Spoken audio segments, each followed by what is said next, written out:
Fala pessoal, beleza? Que tá falando aqui é o Marcos Pereira, sejam bem-vindos ao vídeo de hoje, né? Ou melhor, sejam bem-vindos ao canal da Status OK. Acabei me embaralhando aí. Mas o importante é o seguinte, que a gente vai aprender hoje é como fazer uma integração com o React através do Flask. Existem duas formas de fazer. A primeira forma é você de fato criar uma API separada de uma aplicação front-end, depois você deixar a aplicação de back-end rodando, pode ser com Flask, qualquer outra tecnologia, e aí sim o React começa a consumir ela através de chamadas Ajax, ou a gente pode fazer dessa forma como eu estou fazendo aqui para passar para vocês, que é apenas utilizar React aonde você quiser utilizar dentro da sua aplicação, tá bom? Então existem essas duas formas. Então como é que a gente faz para a gente fazer esse tipo? Eu particularmente já criei uma aplicação aqui, tá? Já está rodando essa aplicação inclusive, e eu vou passar aqui bem rápido para vocês o que, que eu estou utilizando aqui dentro, porque para criar uma aplicação básica ia levar muito tempo, mais de 1 hora de vídeo, e isso não é tão vantajoso assim, tá? Tanto para mim quanto para vocês que estão assistindo. Então vamos lá. Dentro do diretório app eu criei um arquivo models.py que vai guardar aqui a classe user, que vai referenciar a tabela users lá dentro do meu banco de dados. Aqui dentro do arquivo app eu tenho um arquivo chamado dunderyinit.py que vai fazer o que? Ele tem aqui algumas importações, tanto do Flask, do Marshmallow. Esse Marshmallow ele vai ficar responsável pelo que? Pela serialização dos dados da minha aplicação. Aqui também eu tenho um Flask SQL Alchemy já sendo carregado, que é o RM do Flask, o FlexCore, para poder disponibilizar isso para que outros endereços consiga acessar a minha API, né? E aqui eu tenho também um Flask.net, todos .env, beleza? Que aqui serve para carregar as variáveis de ambiente da minha aplicação. Então, todos esses caras já estão sendo carregados aqui, tanto o DB, o MA, o .env, e aqui sim eu consigo instanciar essa classe, né? Na verdade, fiz a instância dela aqui e depois eu inicializei aqui através, né, passando aqui o app como parâmetro, né? A variável app, que porventura eu estou fazendo o que? Eu estou fazendo a instância dela aqui, tá? Então eu estou guardando dentro da classe da variável app a referência do objeto Flask, beleza? Que foi criado, e eu estou passando algumas configurações, como a connection string do meu banco de dados. Estou colocando isso aqui como falso apenas para não ficar dando um warning aqui no meu terminal, e estou configurando uma chave secreta para minha aplicação, e depois eu retorno o próprio app, beleza? Quando eu retorno o próprio app, aí aqui dentro do main.py eu faço o seguinte: eu faço a importação do render template, que eu vou precisar para renderizar alguns templates, faço a importação do migrate, tá? Que é uma classe que vai me ajudar a fazer migrações, e aí sim eu importo create app e também importo db. Esse create app vem da onde? Vem do dunderyinit que eu acabei de mostrar para vocês. Então eu estou importando aqui essa função. E estou importando também a variável db, que é essa variável que está aqui. Depois de importar esses caras, aí sim eu importo o meu modelo, né, que é o meu model, e importo aqui, né, o user, né, que está dentro aqui, ó, na minha classe user. E aí sim eu chamo, né, eu instancio uma função createApp, guardando dentro de app, e passo para a classe migrate tanto o app quanto o db. Aí eu crio um contexto apenas para utilizar isso daqui dentro do terminal, beleza? Então posso instanciar a classe user, posso fazer vários testes através do terminal, lá do Flask Shell. E aqui eu faço o seguinte, eu crio duas rotas. A primeira rota, ela é uma rota home, que vai pegar todos os usuários que estão dentro do banco de dados, vai renderizar o template index.html e passar os usuários para esse template. Se a gente abrir aqui o templates, né, o diretório templates que está dentro de app, a gente vai ver que temos um arquivo chamado index.html, que ele mostra aqui a homepage, né, como H1. Ele também mostra aqui uma mensagem dizendo lista de usuários, e aí temos o card body, e também temos a lista, né? E aí eu faço uma interação sobre os usuários que eu estou recebendo daqui, beleza? Então eu estou recebendo todos os usuários, estou fazendo aqui uma varredura utilizando um for, pegando cada usuário e colocando na variável temporária de user, e depois eu estou fazendo o que? Eu estou exibindo o nome dos usuários, beleza? Então se a gente vir aqui no Firefox e eu der um refresh, ó, por enquanto eu só tenho o Marcos Pereira sendo renderizado aqui na tela. Então veja que a gente não está utilizando, antes de eu falar sobre isso, então aqui a gente está fazendo o que? Uma extend dentro do base.html, que na verdade é só um HTML puro, tá? Um HTML aqui que que utiliza a função do url_for, que é do Jinja, para chamar o arquivo bootstrap.min.css, que é o arquivo o framework CSS que a gente está utilizando, colocamos um título e aqui a gente criou o bloco content que a gente está utilizando nos templates filhos, beleza? Então tudo que a gente colocar dentro desse bloco content ele vai ser substituído por isso daqui e depois a gente faz uma chamada para o arquivo index.bundle.js que ainda não está criado, que está dentro de static, tá? Do diretório static. Por enquanto, dentro do diretório static só tem um bootstrap.min.css. Então aqui não tem nenhum diretório JS, ó. E muito menos o arquivo index.bundle.js. Mas eu já estou fazendo a chamada dele aqui, beleza? E aí eu simplesmente dou um close aqui para fechar. Então veja só, eu quero mostrar para vocês que isso daqui é código do Jinja, mais HTML, mais Flask. Eu não estou utilizando React em momento nenhum aqui. Nenhum mesmo eu estou utilizando React. E por sinal, se a gente voltar para o browser e olhar o código fonte e tentar abrir esse index.bundle.js, olha só, ele está dizendo que o arquivo não foi encontrado. De fato não existe, mas se eu abrir o Bootstrap, ele vai conseguir encontrar aqui as configurações. Mas o JS não tem. Por quê? Porque a gente vai criar esse arquivo ainda, tá bom? Então assim, essas são as configurações do Flask que eu estou utilizando para criar esse tutorial para vocês.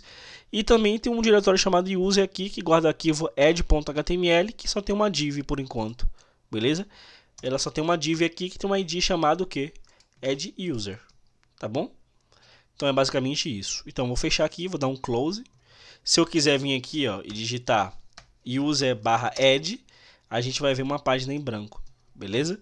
Mas aqui no main.py a gente já criou essa rota que ela aceita um get e um post renderizando um template, beleza? add.html, que é esse template que está aqui, que por sua vez é a rota que a gente está tentando abrir, que está em branco, ok? Beleza. O que a gente vai fazer? Agora a gente vai criar os nossos componentes no React e vai renderizar eles na tela, tá bom? Mas antes de fazer isso, eu gostaria de dizer para vocês que eu estou utilizando o Webpack, tá? Eu já fiz a configuração do Webpack, eu vou deixar aí para vocês disponível, tá? A configuração que eu estou utilizando aqui. Então ele está em modo de desenvolvimento, ele tem um arquivo de entrada que está no front-end index.js. Se a gente abrir aqui, ó, front-end, a gente tem um arquivo index.js, que por sua vez está vazio também, mas a gente vai configurar. Aqui ele já tem um output, depois que a gente fazer a compilação, ou melhor, a transpilação desse arquivo. Eu quero que ele jogue para app/static/js, que no caso é static, e ele vai criar um diretório aqui chamado js e vai jogar o arquivo index.bundle.js. É por isso que no base.html eu já estou chamando esse arquivo, porém ele ainda não existe. Estou pedindo para ele resolver algumas extensões, que é o .js.jsx, e também estou criando uma regra para ele pegar todo o arquivo JS ou JSX e fazer com que o Babel Loader resolva esse arquivo para a gente.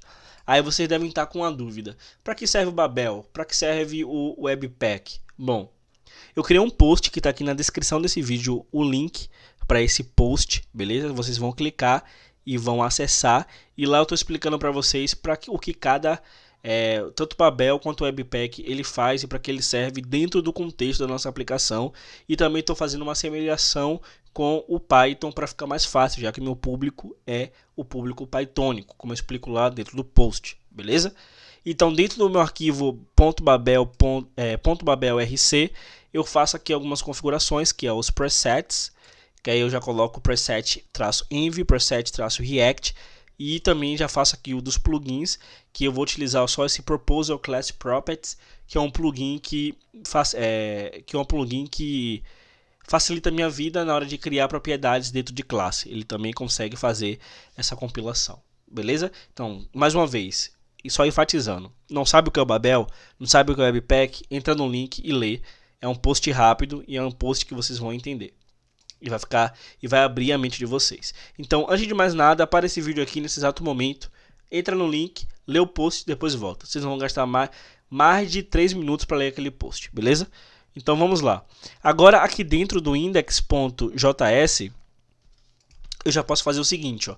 Vou lá para o meu terminal e aqui eu vou fazer o seguinte, ó. Vou rodar o comando npx webpack, beleza? Ah, gente, só para antes de rodar esse comando, eu quero dizer uma coisa para vocês, ó. Percebam que eu já tenho uma máquina virtual, um ambiente virtual criado, né? Então pipenv shell. Olha só, já tem um ambiente virtual criado. E aqui dentro eu tenho um arquivo chamado package.json, beleza? Eu vou deixar o link do código-fonte dessa aplicação. Então, o que vocês vão fazer? Quando vocês estiverem com esse código nas suas mãos, vocês vão entrar, beleza? No diretório. Dentro do diretório, vocês vão digitar pipenv-3 para criar um ambiente virtual. Depois que vocês digitarem isso, vocês vão digitar pipenv shell. E aí você vai entrar no modo de no ambiente virtual. Depois você vai digitar pipenv install para instalar todas as dependências. E depois vocês vão digitar npm i para instalar essas dependências também do Node, beleza? Qualquer coisa, se ainda estiver dando erro, vocês digitam npm install para instalar todas as dependências e também as dependências de desenvolvimento. Aí vocês digitam --dev, que ele vai instalar as dependências de desenvolvimento aqui do Node, beleza? Então, só para ressaltar, depois que vocês fizerem todas essas instalações, vocês podem dar um flask run, que ele vai rodar a aplicação Flask. Aí vocês abrem um outro terminal e aí vocês digitam npx, e aí você digita o que? Webpack. Ao fazer isso, ele vai criar um arquivo index.bundle.js, aonde dentro do diretório static, que vai ter um diretório chamado JS. Quando eu der um refresh aqui para atualizar, ele criou aqui. Agora, se eu voltar para o navegador, isso daqui não vai dar mais erro, beleza? Deixa eu dar um Ctrl R aqui. Agora aqui ele já carregou, tá? Mas ainda assim minha página está em branco, beleza? Minha página aqui está em branco. E não é isso que a gente quer. A gente quer com apenas essa página aqui que seja renderizada por um componente React. O que a gente vai fazer? Index.js. A gente vai abrir aqui, ó, de front-end index.js. A gente abriu esse arquivo, né? Então, só para frisar, ó, front-end index.js. E aqui a gente vai fazer alguns imports. Import React from React. Import React DOM, né? DOM from React DOM. React DOM.render. O primeiro parâmetro é o seu componente e o segundo parâmetro é o elemento que você quer pegar. Então, document.getElementById. Isso daqui é JavaScript puro, tá? Estou pegando o user_add. Tá, isso daqui você está tirando da sua cabeça? Não estou tirando da minha cabeça. Isso daqui está dentro do arquivo add.html e eu tenho aqui, na verdade, até add_user, beleza? O nome do ID, ó. Estou pegando esse ID daqui e estou passando para cá, beleza? Então eu estou querendo renderizar o meu componente dentro daquela div. É basicamente isso que eu estou fazendo. E aí eu vou colocar um H1 aqui, que o HTML dentro desse código aqui, JavaScript, é chamado de JSX. Aqui eu coloco add user. Dou um Ctrl S para salvar, volto para o terminal e dou um npx webpack. Ele vai fazer a compilação de novo, ou melhor, a transpilação. Volto para o meu navegador e atualizo a página. E olha só, add user já está aparecendo. Ou seja, esse componente aqui, isso que está sendo renderizado na tela, está sendo via React, beleza? Se a gente olhar o código fonte, a gente não tem absolutamente nada porque está vindo dentro do nosso JavaScript. Mas o código já está aparecendo aqui, ou melhor, a frase. Mas não é isso que a gente quer fazer. A gente quer renderizar o quê? De fato, a gente quer renderizar um componente, beleza? Para isso, a gente vai fazer o quê? Ó? Dentro de front-end, vamos criar um diretório chamado components. Dentro desse diretório, vamos criar um arquivo chamado userform.jsx. Aqui dentro, eu vou criar uma classe chamada userform, que vai estender de react.component, beleza? Dentro da minha classe, eu vou criar aqui um método render que vai me retornar alguma coisa. Mas antes de ele retornar alguma coisa, a gente precisa resolver os imports. Então, ó, import React from React. Beleza? Agora aqui a gente pode exportar essa classe. Então, export class export default class userForm extend React Component. Quando a gente exporta essa classe, eu vou colocar o H1 aqui dentro, certo? E aqui dentro eu vou fazer um import do que? O import da classe, beleza? Então, ó, userForm from components userForm. E aqui eu venho e faço o que, ó? userForm.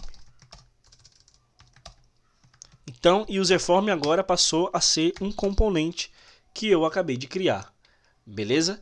Então, agora sim eu posso transpilar o arquivo novamente, né? Então, npx webpack, ele vai transpilar e vocês vão ver que vai estar funcionando da mesma forma. Então, ó, atualizei a página, está funcionando da mesma forma. Mas não é isso que a gente quer fazer. O que a gente quer fazer é criar o quê? A gente quer criar aqui um formulário para a gente adicionar os usuários, beleza? E aí como é que a gente faz? Eu vou copiar um formulário que eu já tenho pronto aqui e vou excluir algumas coisas, tá? Não preste atenção nisso agora, porque a gente vai fazendo aqui manualmente, tá? É só para ser um pouco mais rápido, porque ficar criando esse formulário dessa forma ia demorar bastante tempo, beleza? Então vou colocar aqui name. Deixa eu ver se eu preciso tirar mais alguma coisa. Não preciso tirar mais nada. Vou dar um Ctrl S para salvar. Então isso aqui é só código HTML, tá, pessoal? Somente código HTML, beleza? Isso daqui é somente código HTML mesmo, tá? Então pode visualizar, ó. E aqui eu estou utilizando essas classes, por quê? Porque eu estou utilizando o Bootstrap. E o Bootstrap ele provê dessas classes, tá vendo? Mas aqui é só código HTML dentro de JavaScript, o que chama de JSX, como eu já falei para vocês. Então o que, é que eu vou fazer? Ó? Rodar o código npx webpack novamente e aí a gente vai ver esse formulário sendo renderizado na tela.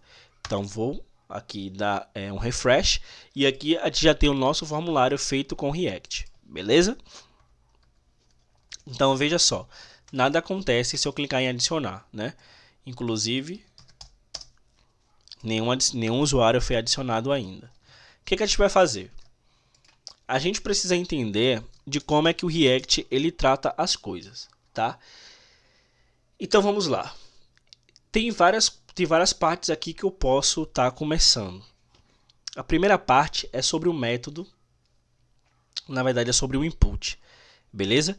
Se eu chegar aqui, na verdade vamos tratar primeiro sobre as variáveis, beleza? Então é o seguinte, ó.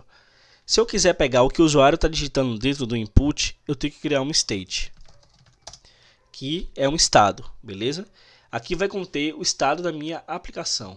Aí eu posso vir aqui dentro do objeto state, eu posso colocar aqui o nome do meu estado, que nesse caso vai ser name, beleza?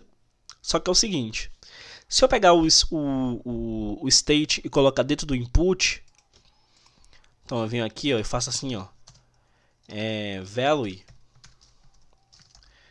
this.state.name, você prevê que o que eu digitar aqui dentro vai ser passado para o state e aí sim eu posso adicionar em qualquer outro lugar. Isso não vai acontecer, beleza? Por quê? Primeiro porque os estados, ou melhor, os states, eles são imutáveis. O React ele trabalha com digamos assim, com um padrão de evolução de estado, assim como a linguagem funcional também. Beleza? Em linguagem funcional, a gente não altera o valor de variável, a gente evolui o valor daquela variável. E o React ele trabalha dessa forma também. Beleza? Então a gente não pode alterar um state diretamente. Então a gente pode chegar aqui, ó. This.state.name recebe Marcos. A gente não pode fazer isso. A gente tem que evoluir o estado na nossa aplicação. Então isso daqui não vai funcionar. Beleza? E para a gente evoluir o estado da nossa aplicação, a gente tem um método chamado setState. Para isso, a gente tem que dizer que o input ele tem que ficar escutando esse método. Então a gente pode vir aqui e criar handle change. Isso aqui é uma função, tá? Estou criando uma função que vai receber o que? This.setState. Aí eu passo o nome do meu estado, que nesse caso é o próprio name, e ele vai receber o que? Esse E aqui, esse parâmetro E é de evento, beleza? Então ele vai receber o próprio evento target.value.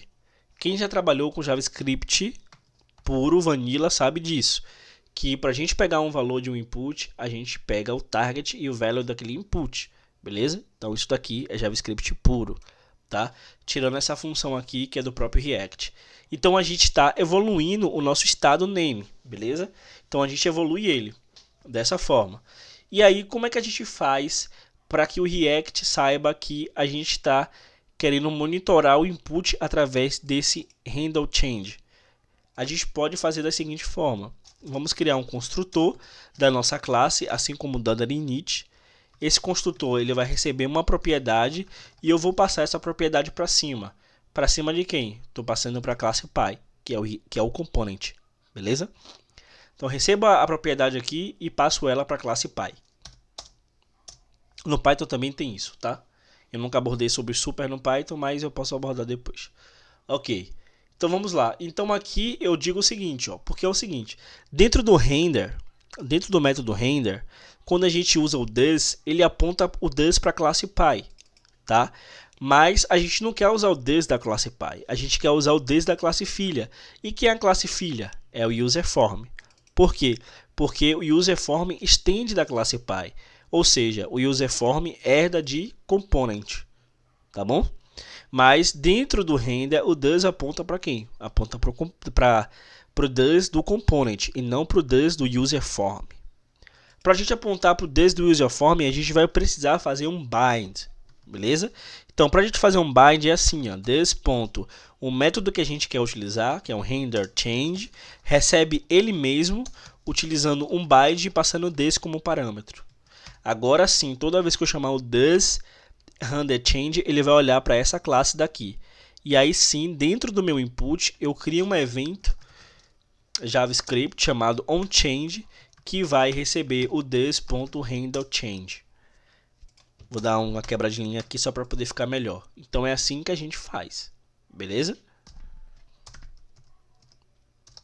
Dessa forma aqui que a gente faz. Uma vez que a gente faz isso, eu posso vir aqui, inclusive, dentro do card, tá? Colocar uma H1 e a gente vai ver esse efeito aqui, ó, quando eu chamar o this.state.name, beleza? E aí o que a gente vai fazer, ó? Aqui dentro do Hyper, eu vou dar um npx webpack para poder transpilar. Volto lá pro navegador, dou um Ctrl F5 para dar um refresh e aqui eu digito, ó. Tá vendo? Então a gente já vai ter já esse efeito, beleza? Então a gente já está conseguindo pegar, ó, tudo que a gente digita dentro do input, ok? E tudo que a gente digita dentro do input, a gente quer colocar isso em algum outro lugar.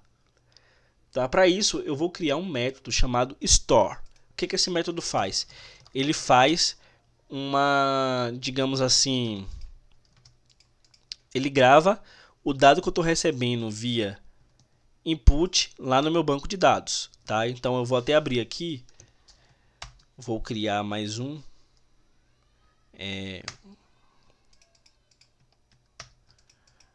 Não lembro agora como é que eu faço para criar mais um. Aqui, lembrei. Aqui dentro eu vou acessar o meu banco de dados. Então, olha só. MySQL vou usar aqui, vou entrar no database, tá? Na minha base de dados. Então, React Flask App. E ó, Select from Users. Por enquanto, eu só tenho um usuário, tá? Então, vamos aqui modelar o método store. Ele também recebe um evento. Esse evento eu já vou utilizar para dizer para o navegador que eu não quero que toda vez que eu vá inserir um nome, que eu vá cadastrar um novo usuário, eu não quero que ele dê refresh no browser. Então, eu utilizo o private default, beleza? Agora, eu vou chamar aqui, vou criar uma constante chamada user, que vai fazer uma chamada Ajax. Para isso, eu vou importar aqui um cara chamado Axos, que vai me ajudar a fazer esse tipo de chamada, beleza?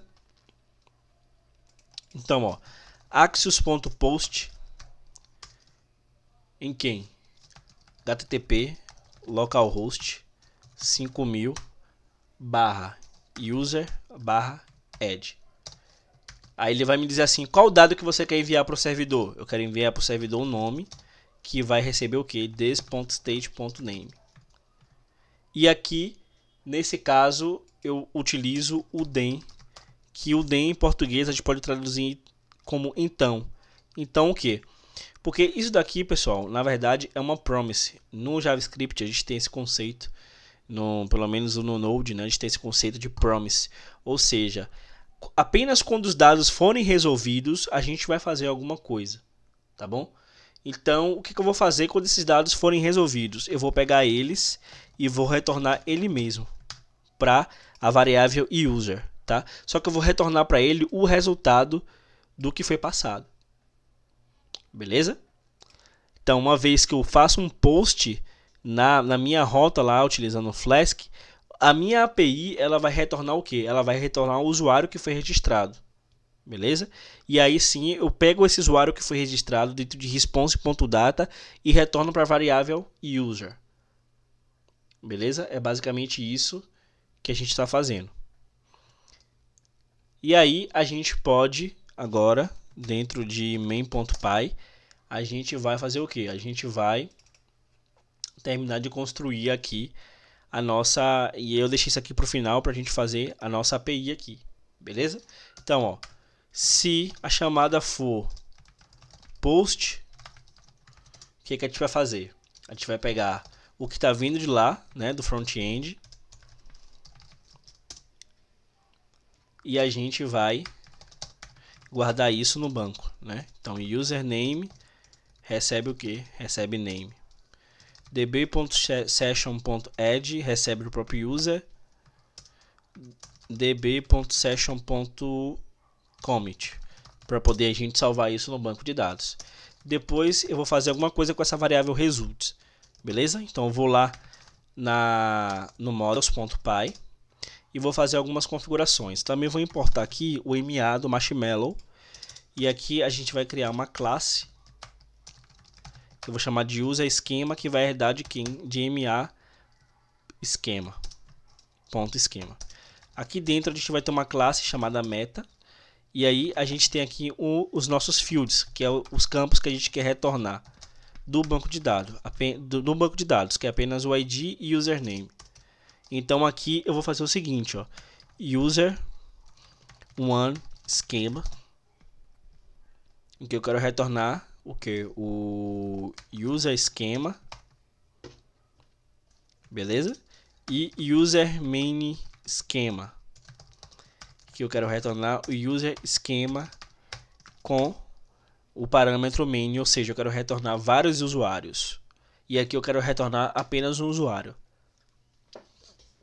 Agora, eu posso vir aqui dentro no main.py e importar esse cara, ó, user main schema e user one schema. Após importar esse cara, eu venho aqui dentro do result e faço o seguinte, ó, user one schema .dump recebe quem? Recebe o meu usuário. Feito isso, eu já consigo serializar os dados, porque se eu não fizer isso, na hora de eu retornar esses dados para o usuário, o Flask vai me dar um erro, tá? Então por isso que eu estou utilizando o Marshmallow, porque eu preciso serializar esses dados. Galera, tudo que eu já estou abordando aqui, tudo que eu estou abordando aqui hoje, eu já abordei em vídeos anteriores dentro do meu canal. Então se você tiver com alguma dúvida, entra no meu canal, assiste esses vídeos, porque eu abordo, explico o que é modelo, eu faço, tem vídeo meu explicando como fazer consultas utilizando o próprio RM do Flask. Tem vídeos meus ensinando a fazer autenticação via JSON Token, via Flask Login, que aí já é por sessão. Existem vários vídeos meus. Tá com dúvida? E, inclusive, tem até um vídeo meu falando sobre PPEnv. Tá com dúvida? Entra no canal e assiste. Acabou. Não tem esse negócio de ficar voltando e explicando, apesar do que eu gosto de fazer isso, de detalhar, né? Mas isso daqui acaba sendo meio chato para quem já é inscrito e assiste todos os meus vídeos. Então, assim, eu preciso importar o JSONify que vem do Flask. Então, JSONify. Beleza? Então pronto. Então toda vez que eu fizer um post dentro dessa rota, eu vou retornar o próprio usuário. Eu salvo esse cara no banco de dados e retorno o próprio usuário.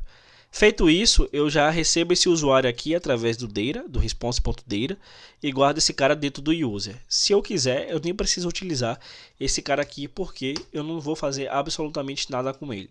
Então, eu posso vir aqui e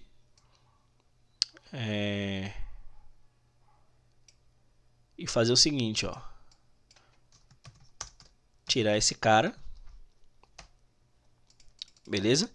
E aí eu venho aqui e posso, quer dizer, já tá funcionando isso daqui, mas depois a gente vai fazer uma outra configuração para limpar o formulário. Vocês vão ver que a gente vai adicionar mais o formulário, ele não vai ser limpo, mas para que isso daqui funcione, eu preciso criar dentro do form um cara chamando um evento, na verdade, onSubmit, e aí sim ele chama o this.store.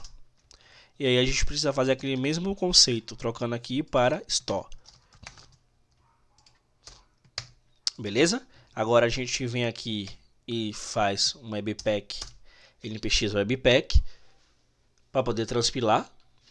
Transpilou, volta para o navegador, dá um Ctrl F5, request is not defined. Deixa eu ver o porquê. Tenho que importar o request aqui, que eu não estou importando, beleza? Atualizo e agora a gente vai tentar cadastrar um novo usuário. Depois a gente vem aqui, ó, para ver se ele está aparecendo, beleza? Então, ó, Amélia Silva, adicionar. Vou dar um refresh, ó. Amélia Silva já está aparecendo aqui. Vamos aqui, a Rebeca Santos. Vamos adicionar aqui o Daniel Santos. Vamos adicionar também aqui a Silvana Maria do Carmo. Beleza? Vamos adicionar outro cara aqui, o Ricardo Fernandes Almeida Filho. E aí, se a gente der um refresh aqui, ó, esses caras já estão sendo adicionados. E a gente está fazendo isso via o quê? Via o React.js. Beleza? Mas percebam que o nome não está sendo limpo aqui, né? E aí a gente precisa fazer isso para dar uma boa aparência para o usuário que está utilizando, né? Então, quando ele clicar em adicionar, esse campo vai ser limpo, né? Então, o que a gente faz? Volta aqui para o Visual Studio Code. Volta para User Form. A gente vai criar um cara aqui chamado, ó, FormRef, ou seja, referência do formulário. Beleza? E aqui a gente, dentro da tag form, a gente vai criar uma referência. Como é que a gente faz isso? Ref. O que ele vai guardar? Ele vai receber o próprio ref e vai passar isso para o quê? Pro FormRef, que foi o cara que a gente acabou de criar aqui. Beleza? Ao passar, a gente pode vir aqui dentro do store e fazer o seguinte, ó, this.formRef .reset. E ele vai resetar o formulário pra gente, tá bom? Então a gente vem aqui, ó, no terminal e roda o comando novamente, npx webpack. Fazendo isso, a gente compilou o código, vamos voltar aqui para a aplicação, vamos dar um refresh. E aí agora a gente vai adicionar aqui, ó, a Amanda Martins. Adicionar, ó, olha só, ele limpou, beleza? Se a gente vir aqui, ó, a Amanda ela foi adicionada. E veja que já está pegando por ordem alfabética, tá? Isso é o ARM do Flask que já faz isso automaticamente pra gente. Então percebam que aqui eu estou utilizando o React e aqui eu não estou utilizando o React. Eu estou utilizando apenas o Jinja puro. Então esse foi mais um tutorial para vocês. Eu espero que vocês tenham gostado. Não deixa de curtir, não deixa de compartilhar. Também me segue lá no Twitter, me segue no Facebook. Tem aí o grupo da gente do Flask no WhatsApp. Eu vou pedir autorização para que o rapaz deixe vocês serem convidados, né? Mas também tem no Telegram e também tem a comunidade da gente lá no Discord. Então não deixa de seguir, não deixa de ativar o sininho, que eu estou trazendo muito mais vídeos. Então se eu fizesse o código aqui como se fosse uma live code para vocês, o vídeo ia demorar muito mais. Esse vídeo demorou, mas eu abordei os princípios básicos aí para a gente poder fazer esse tipo de integração. É necessário também que vocês tenham, né, um pouco de entendimento de como é que funciona o JavaScript, como é que funciona aí o React, para também estar seguindo esse tutorial à risca sem perder absolutamente nada, né, sem perder conteúdo nenhum e sem ficar voando. Mas também não deixe de acessar o link que eu deixei aí na descrição desse vídeo, que vai relatar para vocês para que serve o Webpack, para que serve o Babel, e isso vai ficar um pouco mais esclarecido na cabeça de vocês. Muito obrigado pelo vídeo e até a próxima.